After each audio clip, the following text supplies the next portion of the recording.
দূরদৃষ্টিতা যদি আমাদের মাঝে না আসে আমরা পথ চলবো কি করে?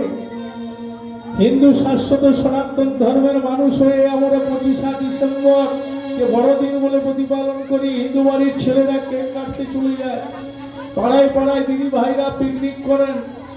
এটা দুর্ভাগ্য আমাদের কাছে বড়দিন যেই দিনটা, সেই দিনটা কলিযুগের যুগাবতার ভগবান শ্রী গৌর সুন্দর যেদিনকে আবির্ভূত হয়েছিলেন। ফাল্গুন পূর্ণিমা তিথি নক্ষত্র ফাল্গুনী ধরাধামে জন্ম নিলেন আমার গৌর গুণমণি। এই দিনটাকে আমরা বড়দিন করতে পারি না কেন? বৈব শতামনরষ্টা চতুর্যুগ যুগ সম্ভবের চতুর্থ স্পর্শ সমন্বিতে ভাগীরথীর তটে রঙ্গা সচিতা মহান হবে শ্রী গৌরাঙ্গ প্রকট ভবে। এই তিথিটাকে আমরা হিন্দুদের বড়দিন বলে কেন মানতে পারছি না? দোল পূর্ণিমা যাবো আগে তাহলে আমরা 25 ডিসেম্বর মায়েদের যদি জিজ্ঞেস করা হয়, দাদা ভাইদের জিজ্ঞেস করা হয়, সনাতন ধর্মের এই মায়েরা বলবেন, দিদি ভাইরা দাদা ভাইরা বলবেন আমাদের বড়দিন করবেন না 25 ডিসেম্বর। আরে সেটা তো সাহেবের বড়দিন, সেটা আমাদের বড়দিন কোথায়? যীশু খ্রিস্টের জন্মদিন আমরা কেন প্রতিপালন করবো? ওই যিশু ধর্মের মানুষরা, বৌদ্ধ ধর্মের মানুষরা আমাদের ভগবানকে জন্মাষ্টমী বা ওই দোল পূর্ণিমা প্রতিপালন করেন না, করেন? তাহলে আমরা কেন করি? আমরা পাড়ায় পাড়ায় কেক কাটতে যাই কেন? আমরা পিকনিক করতে যাই কেন? সনাতন ধর্মের মানুষ এখনো চৈতন্য আছে। মহাপ্রভু কিছুটা মহামন্ত্র দিয়ে চৈতন্য দান করে গেছেন। কিছু কিছু সাধুগুরু মহাপুরুষরা পরম্পরায় যারা এসে এসে রামকৃষ্ণ পরমহংসদেব আশা থেকে আরম্ভ করে স্বামী অনুকূল চন্দ্র থেকে অনেক গুরু পরম্পরা এসছেন পরে পরে, ওনারা কিছু দিয়ে গেছেন, এখনো চৈতন্য আছে।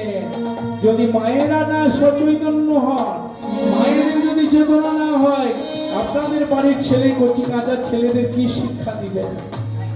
প্রথমে গুরুটাকে মহাগুরু, মা যদি না চৈতন্য হয়, মায়ের যদি না চৈতন্য হয়, মা যদি চেতনা ছেলেদেরকে না দান করতে পারেন, ওই পুস্তক পাঠ করে স্কুলে গিয়ে লেখাপড়া করে চৈতন্য কখনো ফিরবে না। রাধে রাধে বলিয়ে নিতাই গৌর প্রেমানন্দে হরি হরি বল হরি।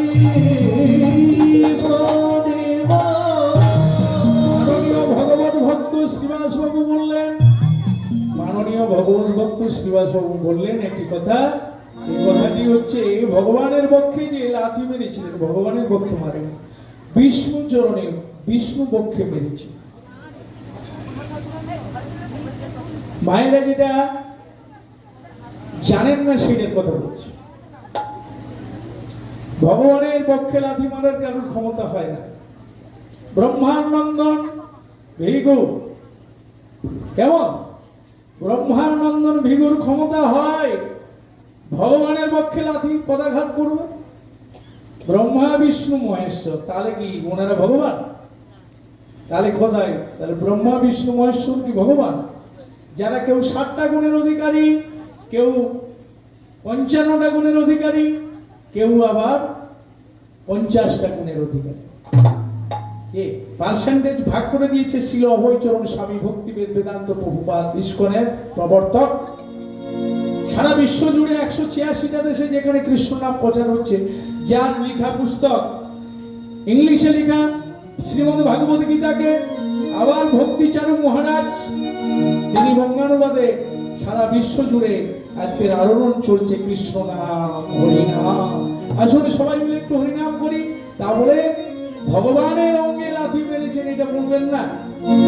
বিষ্ণু বক্ষ, তাহলে বিষ্ণু মানে ভগবান নয়, বিষ্ণু একটি অবতার, আর ভগবান সাক্ষাৎ ভগবান। সমস্ত অবতারের মাঝে তিনি মিলিত আছেন।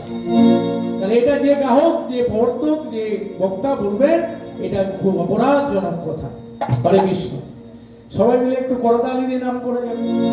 হরে কৃষ্ণ হরে কৃষ্ণ কৃষ্ণ কৃষ্ণ হরে হরে হরে রাম হরে রাম রাম রাম হরে হরে হরে কৃষ্ণ কৃষ্ণ কৃষ্ণ হরে হরে হরে রাম হরে রাম রাম হরে হরে হরে কৃষ্ণ কৃষ্ণ কৃষ্ণ হরে হরে হরে রাম রাম রাম হরে হরে হরে কৃষ্ণ কৃষ্ণ কৃষ্ণ কৃষ্ণ হরে হরে রাম হরে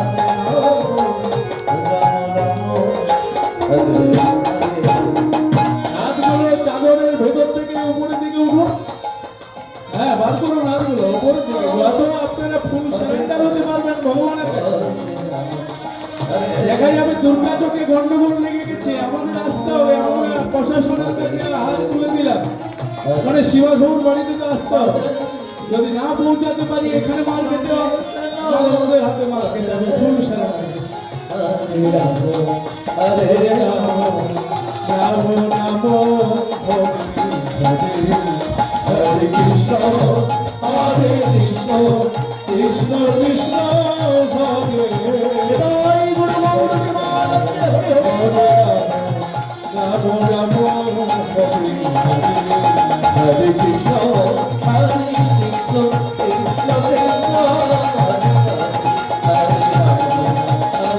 রাম হরে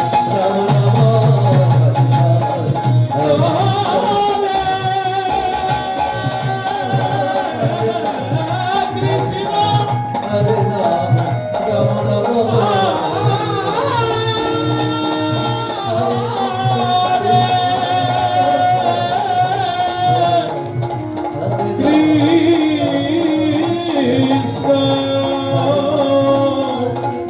কৃষ্ণ কৃষ্ণ হরে হরে হরে রাম হরে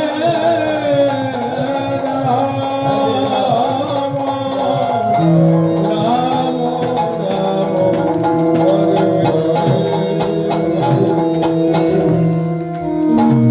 হরি বল শ্রী গুরু নিতাই গৌর প্রেমানন্দ হরি বল। ব্রহ্মানন্দন ভিগু তিনি ধ্যান যোগে জানতে পারলেন ভিগুমণি যে সর্বশ্রেষ্ঠ সবাই ভগবান বলে বলেন। ভগবান কে আমি একটু পরীক্ষা করব। কেমন? ভগবান কে আমি একটু পরীক্ষা করব।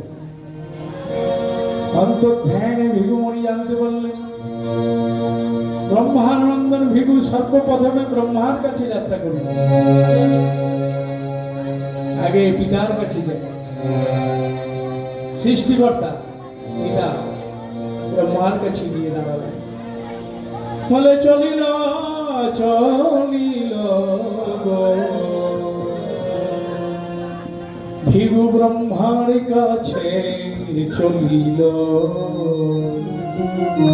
চলিল চলিল ভিগু ব্রহ্মার কাছে চলিল চলিল চলিল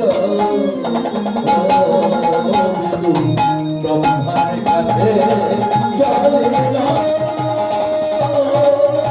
চলিল চলিল চলিল ব্রহ্মার কাছে চলিল ভিগুমণি ব্রহ্মার কাছে চললেন। ব্রহ্মা আমার ধ্যান যুগে বলে পিতা পিতা স্বর্গ পিতা ধর্ম পিতা পিতহি পরমং তপপি তুই পিতৃমা পুণ্যে বিয়ন্তে সর্বদেবতা। ব্রহ্মা কথা শোনে না, ব্রহ্মা কথা শোনে না, ব্রহ্মা কথা শোনে না, ব্রহ্মা কথা শোনে না, ব্রহ্মা ভিগুর কথা শুনছে, ধ্যান সমাপ্তি হল। ভগবানকে তিনি স্মরণ করেছিলেন, তো তিনি তো ব্রহ্মাও তো জপমালা করেছিলেন। জপমালা ছাড়া কারোর রেহাই নেই ৩৩ কোটি দেবদেব। জপমালা সবাইকে নিতে হয়েছে, আপনাকেও নিতে হবে, আমাদেরকেও নিতে হবে, সবাইকে নিতে হবে। আমার জপমালা আছে কিন্তু মিনিমাম 16 মালা জপ তো ইসকন থেকে বলেছেন, আমার আর 16 মালার কোনো বিধান নেই। আপনি এক মালা করুন, ভক্তি শ্রদ্ধা নিষ্ঠার সহিত করুন। 16 মালা আমাকে কাঠি গুনতে হবে, তাতে কিছু লাভ নেই। রাধে রাধে। তাহলে ব্রহ্মা কিন্তু জপমালা সমাপ্তির পরে যখন চক্ষু মুদ্রিত করে দেখলেন ভিগু দাঁড়িয়ে আছে ক্রোধান্বিত হয়ে, বলে কি ভিগু আজকে তুমি এত ক্রোধান্বিত ভাব কেন? তুমি তপস্যায় যাওনি? বলে হ্যাঁ আমি গিয়েছিলাম। আমার মনে কৌতূহল জাগলো বাবা, যে ভগবান কাকে বলে।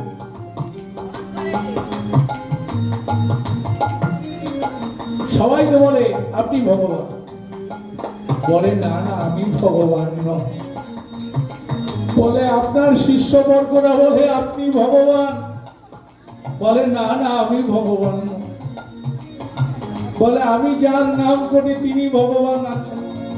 বলে তুমি এক কাজ করো, পরম বৈষ্ণব কৈলাসপতি শিব শঙ্কর ভোলানাথ পঞ্চানন বসে আছে কৈলাস পর্বত আরো করে, তুমি তার কাছে যাও।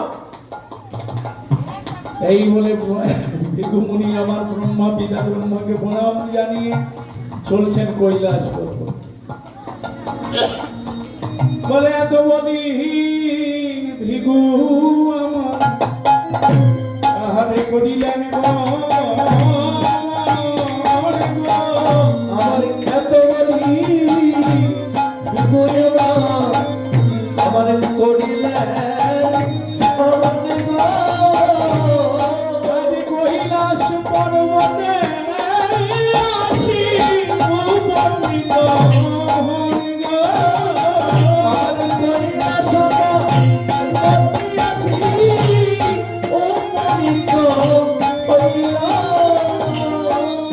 কৈলাস পর্বতে আসি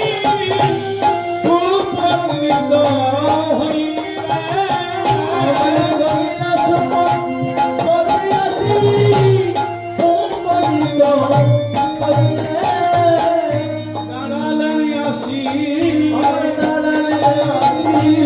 কৈলাস পর্বতে ভিগু দাঁড়ালেন আসি।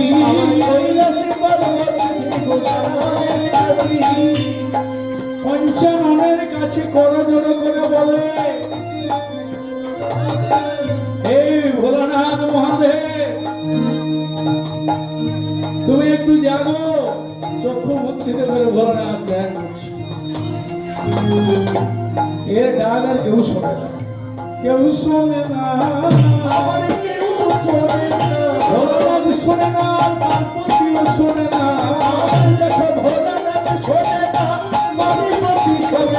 কেউ শোনে না,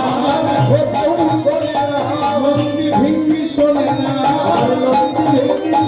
আমার ভক্তগণ শুনিছে না, নন্দী ভিঙ্গি শোনে না, ঘরে বলিতে পারে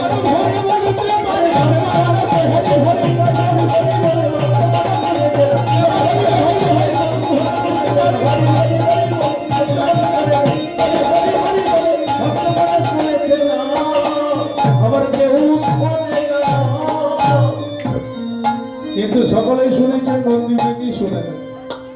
নন্দী ভেঙ্গি তো একটু আলাদা ধরনের ব্যক্তি ছিলেন, তার একটু দ্বন্দ্ব বাঁধাতো, বাবার সঙ্গে মায়ের সঙ্গে একটু দ্বন্দ্ব বাঁধাতো।